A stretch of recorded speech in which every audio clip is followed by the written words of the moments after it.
Bonjour, c'est Clémence Guédan. Retrouvez-moi dans We Love Series avec Stéphane Moïsakis et Rafik Djoumi pour une nouvelle série consacrée au jeu de la dame, The Queen's Gambit. À retrouver sur welovecinema.bnp Paribas et sur vos applications de podcast.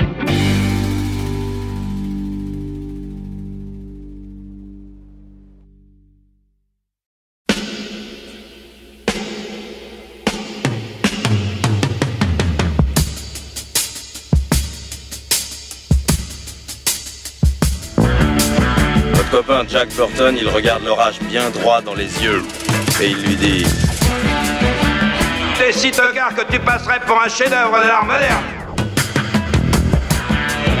Madame, je n'écrirai rien sur ce film, c'est une merde.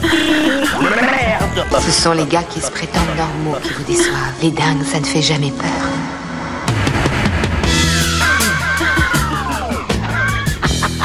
Elle nous connaît dans les coins, la frangine. Bonjour et bienvenue dans Sale Temps pour un film, le podcast qui fait la pluie et le beau temps sur le cinéma. Moi c'est Clémence et chaque semaine je retrouve ma bande de chroniqueurs préférés pour faire le point sur l'actu ciné. Ensemble, on se penche sur la sortie du moment, que ce soit en salle, sur les plateformes de streaming ou en DVD et Blu-ray. Avec moi, aujourd'hui, j'ai le plaisir de retrouver une équipe réduite avec Marie. Salut. Et Julien. Salut Clémence. À la technique, prêt à dégainer ses jingles et à me faire de grands signes quand on déborde un peu trop sur le timing. Bonsoir Alain. Bonsoir Clémence. Et on dit merci à Latex pour l'habillage sonore. Cette semaine, un rossignol, un merle et de la violence. Beaucoup de violence. On va parler de The Nightingale. On est en 1825, dans ce qui deviendra plus tard la Tanzanie.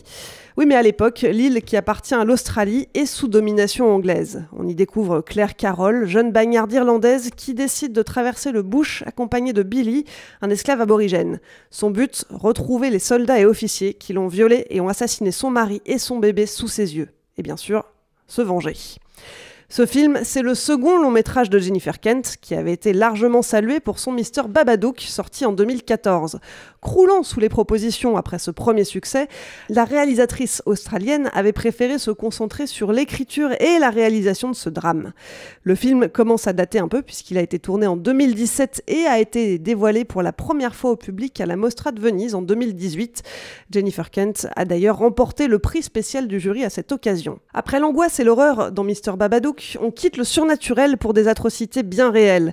D'ailleurs, Jennifer Kent le dit elle-même, rien de ce qui se passe dans ce film n'est fictionnel, les personnages le sont, mais tout y est vrai. Alors est-ce que ce changement de registre est réussi ? Qu'en pensent nos chroniqueurs ? Allez, je vous écoute. Si vous deviez donner votre avis sur le film en un seul mot, ça serait quoi ? Marie ? Moi je vais dire détournement. Détournement ?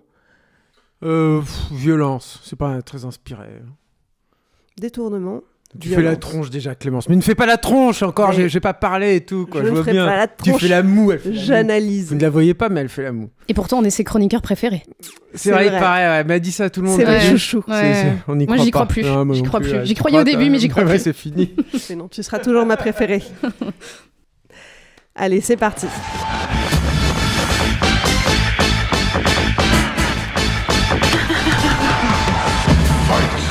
Alors, violence, Julien, bon, on voit un petit peu où tu veux en venir par là. Marie, peut-être on va commencer avec toi. Moi j'ai dit détournement parce qu'en fait le film est un détournement du Rape and Revenge en fait. Alors bon évidemment, de toute façon tu l'as dit dans ton intro et puis ça arrive dès les premières minutes du film. Je pense que c'est à peu près les pires scènes de viol que j'ai vues dans un film. À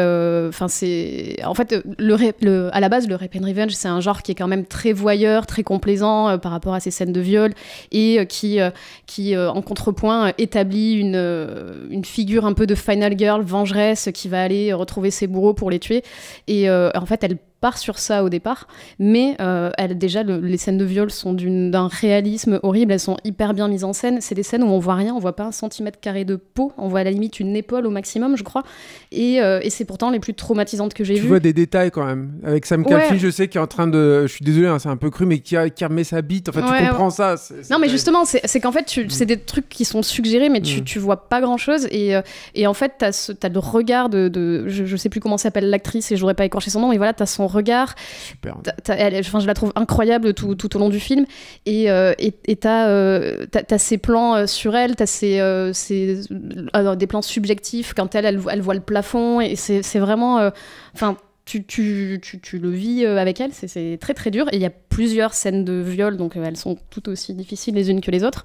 Et en fait, donc moi je me demandais où elle voulait en venir, parce que c'est quand même assez déroutant de voir autant de scènes de violence s'y rapprocher et dans tout le début du film. Et à un moment, je me suis dit, ça part sur du rape and revenge. À un moment, donc elle tue un des soldats, celui qui a tué son bébé. Et c'est vraiment une confrontation comme dans les rape and revenge, comme dans le slasher, où la final girl tue son agresseur ou le boogeyman avec...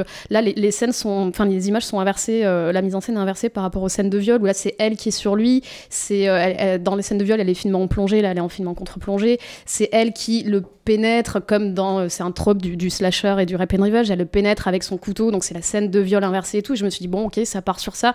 J'étais un petit peu sur ma faim, je me suis dit, bon, si c'est ça, c'est pas hyper intéressant. Moi, ça m'intéresse pas trop de voir des... Après, on nous dit c'est des personnages féminins forts, parce que c'est une femme à qui on colle des caractéristiques masculines et on en fait une Sarah Connor ou ce genre de truc. Moi, ça m'intéresse pas beaucoup. Et en fait, c'est pas du tout ça. Elle poursuit... Elle poursuit ses agresseurs. Spoiler. Non, on le sait depuis le début qu'on spoil, mais voilà, donc elle poursuit ses agresseurs, elle finit par les retrouver, et quand elle se retrouve face à eux, en fait, elle n'arrive pas à lui tirer dessus. En fait, c'est un personnage qui a des failles.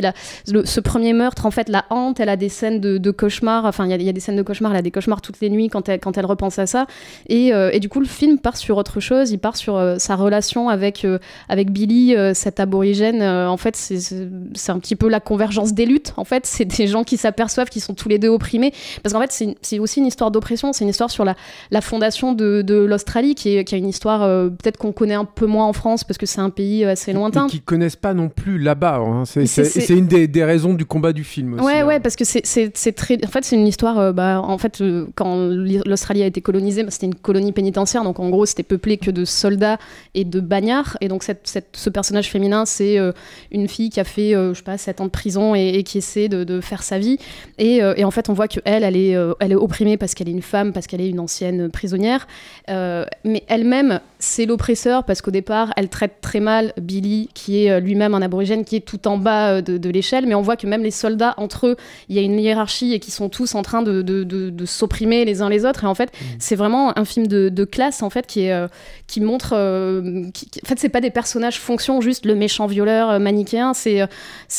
vraiment il y a un jeu comme ça de relations entre les personnages. On voit même le personnage du petit gamin qui est élevé au rang d'homme parce qu'on lui donne un flingue, mais au final, encore spoiler, mais voilà, il se fait buter. Enfin, c'est hyper dur. Et surtout sur qui on travaille une vraie frustration aussi. C'est ça qui est intéressant en fait dans ce personnage aussi, quoi. Mais du coup, ouais, voilà, c'est tout un truc en fait que j'avais pas vu venir, et je trouvais que toute la deuxième partie, voilà, cette course poursuite est plutôt intéressante.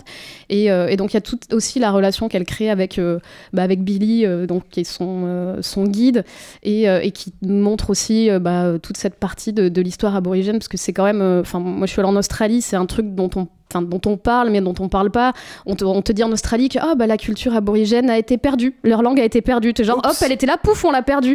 On te dit pas, ils essaient aujourd'hui de faire un peu amende honorable, ils essaient de mettre des représentants, les quelques représentants qui restent et qui sont pas alcooliques, parce que c'est un très très gros problème là-bas, mais ils essaient d'en mettre quelques-uns dans les conseils locaux, dans les trucs, pour avoir leurs décisions sur des choses et tout, mais c'est quand même très très compliqué de faire ça aujourd'hui et d'essayer de se rattraper comme ça. Et je pense que ce film participe de ce truc-là et essaie de mettre ça en lumière, et je trouvais ça intéressant. Il y a une scène intéressante où ils croisent un couple de personnes âgées qui les amènent chez eux pour manger, et lui, Billy, mange par terre, et le mec finit par dire non mais viens manger avec nous à table, et juste il se met à pleurer parce que j'imagine que c'est la première fois qu'il mange à table avec des blancs. Et il y a toutes des scènes comme ça qui sont, que je trouve assez intéressantes et qui m'ont un peu étonnée. Je ne pensais pas voir ça dans ce film-là. Mais c'était une vraie volonté de la part de Jennifer Kent, qui est donc australienne elle-même.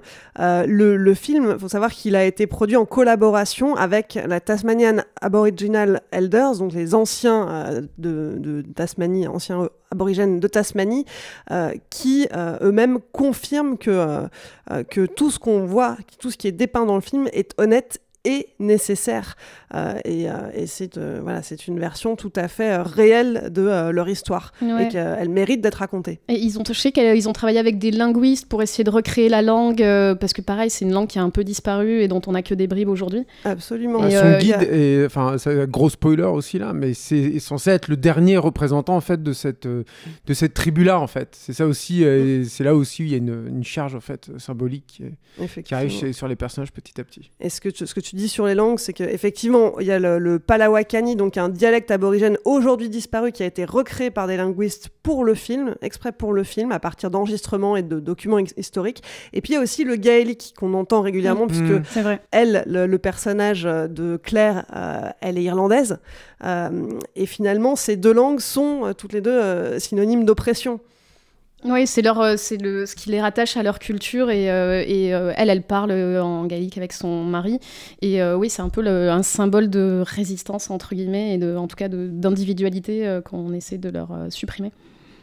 Et il y a aussi cette métaphore sur... c'est pas forcément hyper fin, mais il y a cette métaphore sur... Donc elle, c'est le nightingale, je crois que c'est le rossignol. Le rossignol. Lui, je sais plus quel oiseau. Lui, c'est le merle, c'est le blackbird. Ouais, voilà. Et donc, il y a toute cette métaphore sur les oiseaux en cage, machin.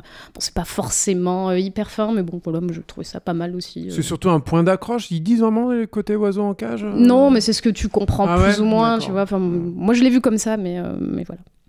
Et toi, Julien, alors, qu'est-ce que tu en as pensé ? J'aime beaucoup. Moi, j'aimais bien déjà le précédent film de Jennifer Kent, puisqu'on est sur Capture. J'avais fait une interview en fait d'elle à l'époque de Babadook, et vous pouvez la retrouver sur Capture en fait, l'entretien. Et je renvoie pas simplement pour m'autociter, mais parce que je crois que c'était en 2014 que le film était sorti, 2014, c'est ça. Ouais. Et à la fin de cette interview, elle me parlait déjà de ce projet en fait. Donc j'ai ce témoignage-là, j'ai cette preuve-là en fait qui vient du site de Capture.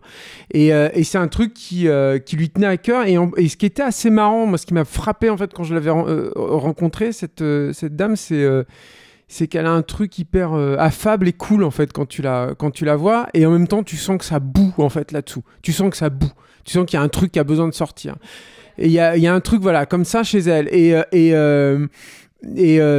ça se sent en fait dans ses films. Ce qui me plaît en fait, c'est que alors elle fait t'as parlé du Rape and Revenge, en fait elle se défend de ça en fait. Elle dit non moi je veux pas faire un Rape and Revenge, je sais qu'on a affilié mon film à ça et tout. Non, c'est pour ça que je dis qu'il est vraiment détourné. C'est ça exactement, mais c'est surtout que en fait moi, ce qui m'intéresse chez elle et ce qui m'intéresse vraiment dans celui-là, parce que justement, c'était là où on pêchait à mon sens un peu Babadook, c'est qu'elle n'a pas peur d'aller dans le genre. C'est-à-dire que le film s'assume aussi là-dedans, je pense, pour moi. Il y a une façon justement de travailler l'archétype, par exemple, de travailler le road movie, de travailler les fonctionnalités des personnages entre eux, c'est-à-dire de retrouver en fait certains codes.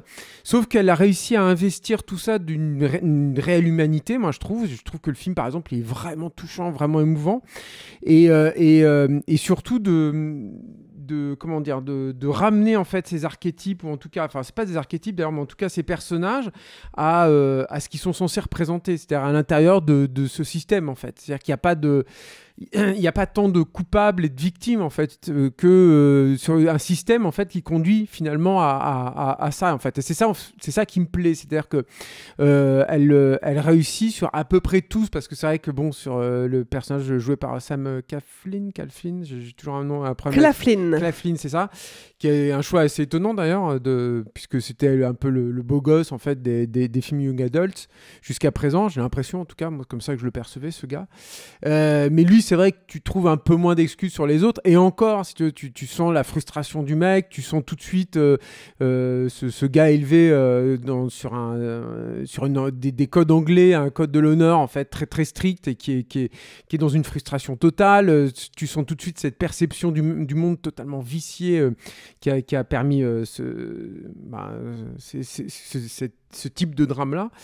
Et malgré tout, en fait, elle arrive à détourner en fait tout ça en fait petit à petit, et tous les personnages, l'arc à ce niveau-là le plus évident, c'est vers ce qui est en fait son homme de main, qui est le sergent en fait, où finalement t'as presque en fait de l'empathie. Enfin moi j'ai presque eu de l'empathie en fait pour ce personnage qui est pourtant ignoble quoi au bout d'un moment, mais où tu te dis mais c'est un pauvre mec en fait, il est complètement, il aurait été ailleurs, ça serait pas passé comme ça en fait. C'est-à-dire que c'est le contexte, c'est pas l'homme en lui-même en fait qui pose problème. Vous voyez, je sais pas si je suis très clair dans ce que je veux dire quoi. Mais en tout cas, c'est un des trucs que j'ai ressenti. Et le truc aussi qui m'a beaucoup plu, c'est que finalement en fait j'en ai pas vu en fait beaucoup des films comme ça. Ça m'a fait beaucoup penser à un film de Geoff Murphy des années 80 qui s'appelle Hutu et qui un peu de la même façon en fait parlait pour le coup c'était un événement historique clairement acté qui était une rébellion des Maoris en fait en Nouvelle-Zélande. Et c'était une des choses moi qui m'intéressait, c'est que déjà ces pays des antipodes, comme moi j'y suis pas allé, contrairement à Marie, moi j'ai une vision très ethnocentrée en fait de ça, c'est-à-dire que déjà ça me fait voir une face de ces pays-là que je ne connais pas, en l'occurrence cette Tasmanie-là qui est un mix curieux entre de la jungle et puis une Écosse, enfin ça a été tourné in situ pendant l'hiver et tu sens le froid, tu sens l'humidité et tout par exemple. C'est les particularités du bush. Mais oui, c'est tout à fait étrange en fait, c'est tout à fait étonnant, tout à fait atypique. Et puis évidemment tout le monde sait que ces peuplades-là, elles ont été exterminées et tout, mais quel film te le raconte ça en fait? C'est ça, je me rappelle, j'avais eu la même réflexion dans 12 Years a Slave en fait, de McQueen, où je m'étais dit, mais en fait, quel film m'a vraiment raconté ce que c'est d'être un esclave et ce que c'est de vivre ça. Et là, c'est la même chose en fait. Moi, j'en ai pas vu beaucoup en fait, des trucs où les mecs voient tout à coup croisent une peuplade indigène en fait dans la jungle, et puis le mec décide de prendre une des femmes qui est là, juste comme un jouet en fait. C'est-à-dire que tu l'as lu dans les livres d'histoire, mais viscéralement tu sais pas ce que ça représente et ce que c'est en fait là-dedans. Et puis cette scène en plus elle est d'une violence, elle est avec son enfant, après les hommes qui vont à sa suite. C'est terrible en fait. C'est hyper dur. Et je disais aussi violence, que bon, hyper basique comme mot, mais c'est aussi le truc qui me plaît, et je reviens à ce que je disais tout à l'heure sur ces personnages qui sont prisonniers d'un système et tout, c'est qu'il y a un autre truc qui me plaît beaucoup et que je trouve là, encore une fois, elle cite beaucoup Requiem pour un massacre, le film russe absolument traumatisant quoi. Et alors elle est pas du tout à ce niveau-là hein, quand même. Hein. C'est pas, on n'est pas sur la même catégorie, mais il y a un truc aussi sur la porosité de la violence en fait que j'aime bien aussi là-dessus. C'est-à-dire de te rendre compte que c'est incroyablement difficile d'arrêter ça en fait, ce cycle vicieux en fait, vicieux plutôt. Il y a cette espèce d'effet domino. Voilà, c'est ça. Et en fait, ce qui est intéressant en fait chez ce qui fait d'elle un personnage d'héroïne, ce contre quoi elle lutte, c'est qu'elle est empathique en fait. C'est sa seule faille pour accomplir sa vengeance, mais c'est le seul truc qui va lui permettre en fait au bout d'un moment de se sortir en fait de tout ça quoi, et de donner de l'espoir en fait. Ça donne pas vraiment d'espoir comme film, mais voilà, voilà. Et moi le dernier truc que je voulais dire aussi peut-être, c'est que je suis un peu déçu par le dernier acte, pas dans sa globalité, mais sur des éléments de détail. Marie a parlé de la scène chez le couple de blancs âgés. Je trouve qu'à ce moment-là, par exemple, il a une ligne de dialogue où il lui dit c'est mon pays, c'est ma maison, et je trouve que c'est en trop. T'avais pas besoin de ça. Tu l'as compris à ce moment-là. Enfin, tu comprends pourquoi il chiale, tu comprends. Et il y a 2-3 petits trucs comme ça sur la fin. T'as l'impression qu'elle stabilote un peu certains trucs. Et je trouve ça dommage parce que je trouve aussi que c'est un film qui est joliment écrit à l'économie sur plein de trucs. Je cite un exemple spécifique et après je vous laisserai la parole, mais par exemple dès le début elle se balade avec son bébé pour aller à son boulot de cette espèce de cahute qui lui sert de maison, et elle a un couteau et il n'y a rien en fait avec ce couteau. On t'explique pas pourquoi elle a un couteau, il n'y a pas de payoff vraiment avec ce couteau, il n'y a rien en fait, mais juste elle se balade avec son bébé avec le couteau, et là tout de suite intuitivement tu comprends la situation en fait de cette nana. Elle va au boulot, elle a son bébé, elle a un couteau. Et tout de suite, tu comprends, t'es planté en fait dans le décor, dans l'ambiance, dans le contexte dans lequel elle doit se battre pour survivre, et que je trouve très, très fort. Voilà. Bah, effectivement, en tant que personnage qui a été au début de l'histoire, en fait, elle vient de terminer de purger sa peine. Et tu te dis que en tant que bagnarde, elle a dû déjà vivre des trucs moches avant. Oui, c'est sûr. C'est déjà un personnage blessé et tout. C'est aussi un truc, c'est pas si fréquent que ça, de voir un personnage qui est très juvénile en fait dans son visage, et où tu as l'impression qu'elle a beaucoup de vécu, quoi. Mais ça, c'est pareil, ça a été un tournage apparemment très compliqué, quoi. Vraiment très très dur. Ça a été tourné dans la continuité du script. et ça a été vraiment très très pénible et ça se sent. Enfin, moi je trouve que ça se sent, quoi. Elle disait que pour se préparer, elle avait beaucoup travaillé avec elle avait rencontré des personnes qui s'occupent de femmes qui ont subi des violences et tout ça pour se mettre dans son rôle. De post-traumatique. Ouais, et tu vois qu'il y a une vraie préparation parce qu'en fait, comme tu disais, il y a une économie de mots. Il y a certaines scènes où tu comprends le deuil, l'absence, le manque. Tu vois les scènes où elle a des montées de lait, des trucs comme ça. Où, c'est hyper bien trouvé en fait. Et je me dis, c'est sûrement parce que c'est une femme qui a écrit le scénario. Exactement, en fait, parce que c'est un truc que des mecs auraient pas. Enfin, tu donnes le même sujet à un mec, je pense que, enfin, à une autre femme aussi, hein, mais je pense que c'est un truc hyper réfléchi. Et enfin, je comprends pourquoi elle voulait vraiment faire ce film-là. Et enfin, il y a plein de trouvailles comme ça que je trouve incroyable. Elle a plus son enfant, elle a des montées de lait qui donc forcément, t'imagines, lui donne peut-être un peu de fièvre et tout, parce que tu peux avoir des engorgements qu'elle est obligée de cacher. Et puis c'est douloureux, ça lui fait surtout, très mal. Voilà, extrêmement douloureuse, quoi, tu vois. Et c'est un détail pour vous, mais pour moi, ça veut dire beaucoup. Je cite les poètes, moi, monsieur Alain Mercier. Je vois qu'il me regarde avec un œil torve. Non, c'est vrai que toute cette violence dans le film, ça a fait réagir lors de la projection du film au Festival de Sydney. C'est difficilement soutenable, c'est sûr. Il y a une trentaine de critiques qui se sont levées et qui ont quitté la salle après la première demi-heure en disant... Ouais, à Venise aussi, le film a été sifflé. Et je crois que d'ailleurs, le journaliste qui a fait ça s'est excusé après, ce qui arrive pas souvent. Mais ouais, ça a été... Mais ça, c'est un truc que j'aime bien chez elle aussi, c'est qu'elle a pas...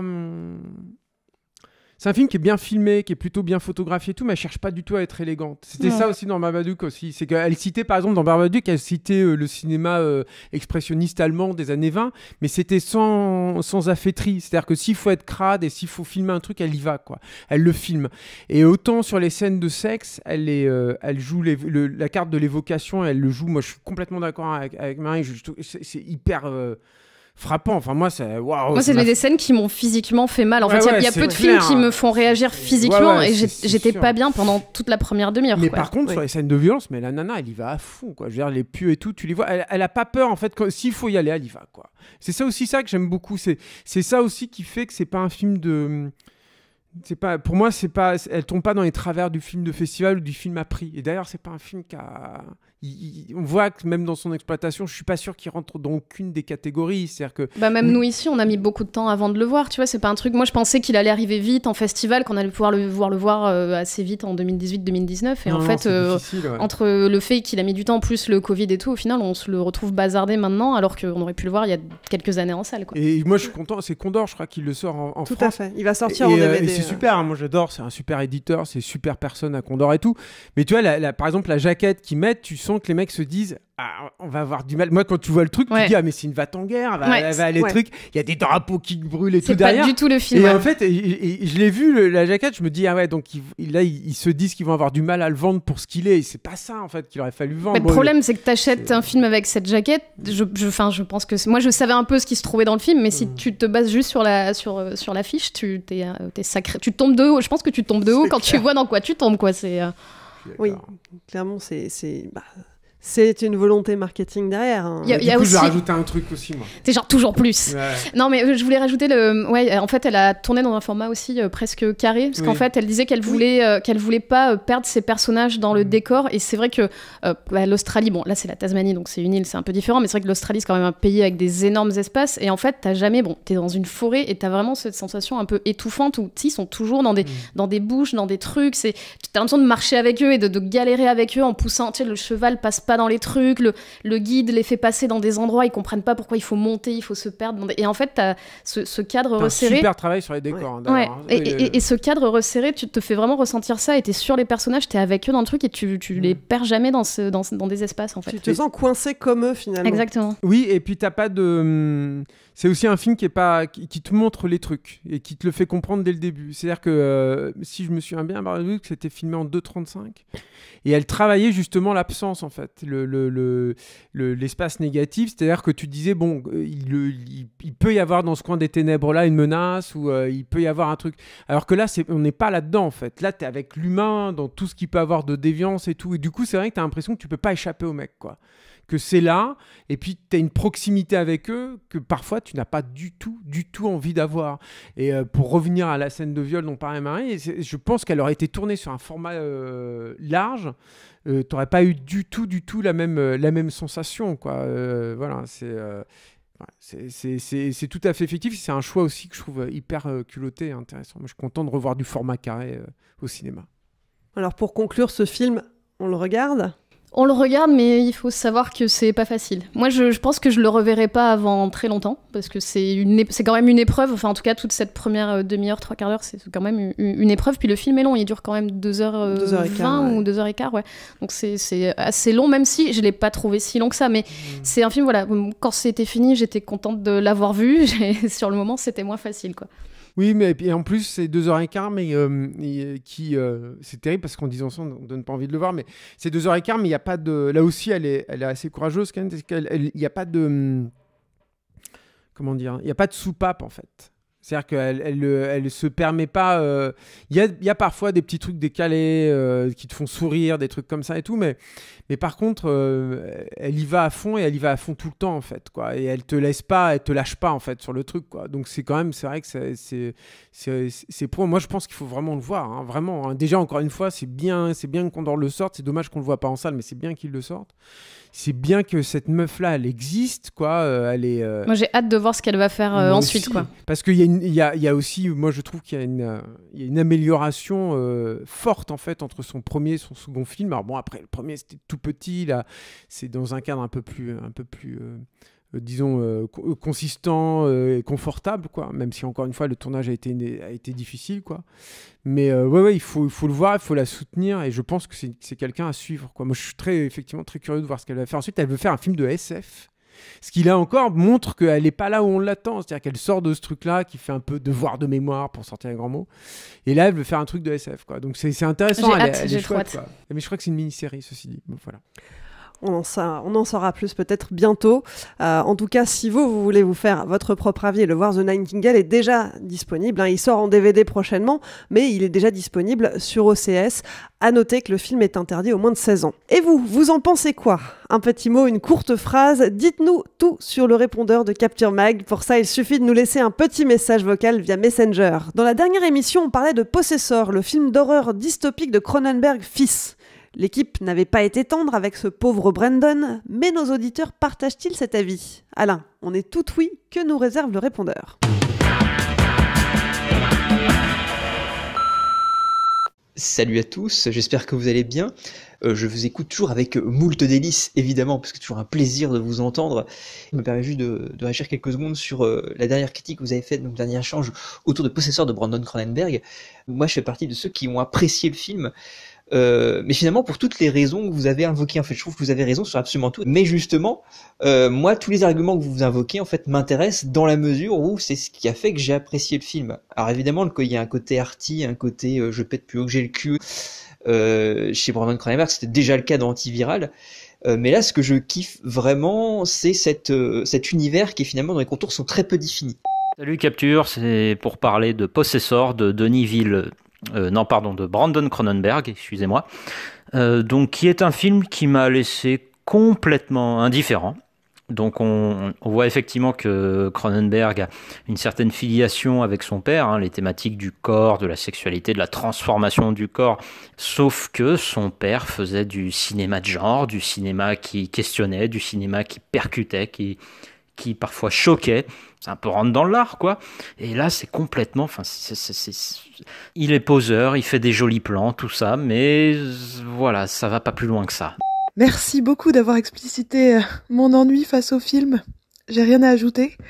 Et c'est drôle parce que dans la foulée du visionnage, j'ai lancé pour la première fois La Mouche.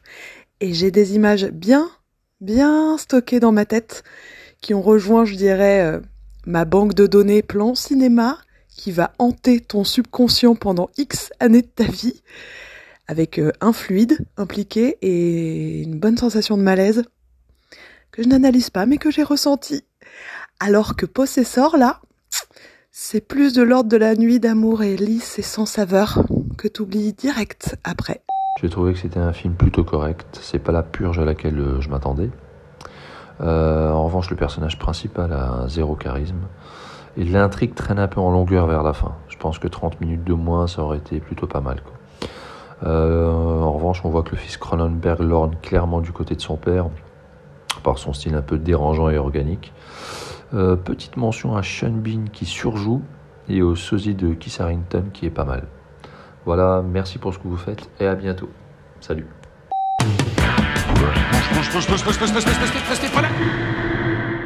Seul temps pour un film, c'est fini pour aujourd'hui. Marie, Julien, merci de m'avoir accompagné pour cet épisode. Merci Clémence. Pour ne pas rater les prochaines émissions, pensez à vous abonner. Et si vous nous écoutez pour la première fois, vous pouvez retrouver tous les liens dans la description du podcast. Merci à toutes les personnes qui nous écoutent et tout particulièrement aux tipeurs et aux tipeuses. Ce projet existe grâce à vos contributions sur le Tipeee de Capture Mag. Et puis, si ce n'est pas déjà le cas et que ça vous a plu, n'hésitez pas à nous donner un petit coup de pouce. Pour ça, rendez-vous sur tipeee.com, mot-clé Capture Mag. Et puis, si vous n'avez pas de sous, pas de panique, vous pouvez nous soutenir de plein d'autres manières. Relayez-nous sur vos réseaux sociaux préférés, parlez-nous à vos amis, mettez-nous des étoiles sur les applis de podcast et surtout, abonnez-vous à la chaîne YouTube de Capture Mag. Plus vous serez nombreux, plus on pourra travailler sur de nouveaux formats, notamment des formats vidéo. Allez, cette fois, c'est fini, je vous laisse, on se retrouve dans une semaine. En attendant, portez-vous bien et à mercredi prochain.